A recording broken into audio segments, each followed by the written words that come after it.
Good morning, YouTube. Okay, 04 GMC 1500 update yet again. So,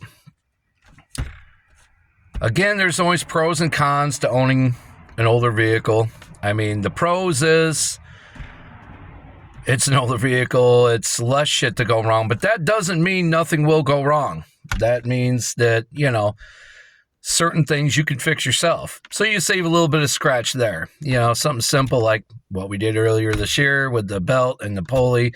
We could do that. That's stuff we can do. So just recently I went up over the hill to get my son, and sure enough, right after the $3,800 bill, check engine light pops up. Now I'm like, oh man. So I'm watching my coolant, I'm watching the temperature, watching, everything. I'm waiting for loss of power, stuff like that. And of course, none of that happened. It drove just fine. I stopped at the Dandy, took a look under the hood. Everything was fine. So now I just popped it over to the same garage that fixed it before, did all the issues, fixed all the issues before. And I had them plugged in their scan tools. So this is our issues that popped up. So we got coolant temperature sensor performance, NOx sensor, evap system, key and ignition circuit malfunction. So I knew the ignition was a little fucking wonky. We got passenger presence system, passenger seat position sensor, driver seat sensor. No state of health for module. I don't know what that is. Then we got the parallel hybrid, whatever the fuck that is. So that's basically your engine coolant temperature sensor, your NOx sensor, your evap. So that's all the same shit there. So I asked the guy, I was like, well, is this anything serious? Is this anything, to prevent me from being able to operate a vehicle? It's like, well, no, it's definitely something you want to look at eventually. Of course it is. But it's not going to hinder your driving, back and forth. So the good news is I can still drive the truck and I'm not too worried about it. But there's always going to be that thought in the back of my head, like, we got evap and coolant sensor problems. So the way I'm looking at it is I could probably get away with this for about a month or two just by normal driving, no excessive driving, no uphill battling or anything like that. I should be all right. But that's the pros as well as the cons. The pros is with an older vehicle, you can do that. You can say, well, you know what? I don't got them scratch right now. I'll wait until I got some extra money, and then I'll go and I'll take care of the issue. Whereas if you got a newer vehicle, something like that pops up, it could very well stop you from driving your vehicle. It could be in limp mode, whatever, So have I changed my mind about a new vehicle? No, I'll never buy new. Fuck that. I'll take these little problems, all these little issues right here. I'll take them. I'll take them with a smile on my face and a snap in my step. I'll take that problem. Because you know what? A couple fucking sensors later, check engine light goes out. What does it cost? $200-$300? I'll take that over, say, $2,000-$3,000. So, of course, you got your pros of a new vehicle. Everything's stiff, everything's solid, everything's new.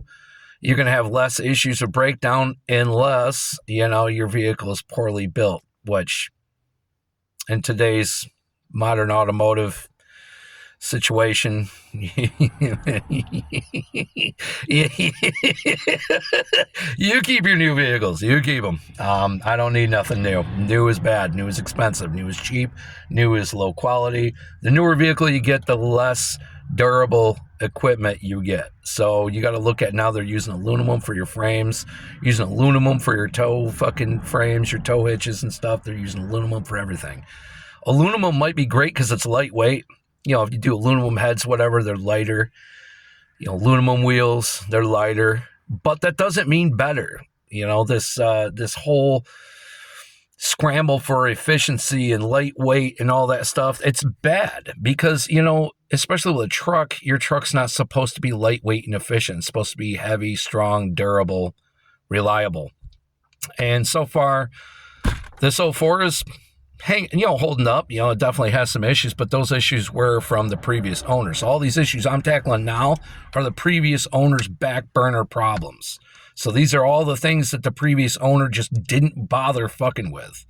All these suspension problems, the wheel bearing problems, the wheel hub problems, all the light problems, the fuse problems. the brake problems, the battery problems, the fact he has the fucking stereo fucking wired up bass backwards and is constantly draining power problems, all those stuff I had to fix. So basically, after I'm done fixing all these fucking issues, I should have a pretty solid truck that I'm not going to have to worry about throwing in the shop every fucking year and paying shit tons of money to keep it on the road. So that was my issue with my last truck. Every year it was costing me almost $3,000 to keep that thing on the road because of how cheap everything was in that truck. Now, from what I can tell, my buddy's still rocking that truck, so it's maybe he's taking better care of it, or maybe he's just not driving as much as I did, because I was constantly driving that truck around. I was constantly putting miles on it, constantly putting wear and tear on it. So that's probably half the issues that I had with the 2011. But I am a lot happier with the 04. I like this thing so much better. It rides so much more comfortable. It sits lower to the ground. I like that better. I hate climbing up into shit. You know, I'm an old fat guy. I don't like climbing into things. So I like the fact I can just slide into this fucking thing, kind of like an old El Camino or a Camaro. You know, you can just slide right in it. It sits to the fucking ground. I like that. But that is the update for the truck. This old 4.8 liter Vortec. Oh, so apparently it's a Sierra. It's not a 15. Well, it is a 1500, but apparently it's a Sierra. Ooh, upscale. Not really. Anyway, guys, thanks for watching this quick update. Hope you guys have a great day. Have fun working on this lovely Monday. I know I will not love working, as I hate working, because working only pays the bills. It don't really get you too far. But anyway, guys, have a good one. See you in the next one. Latest.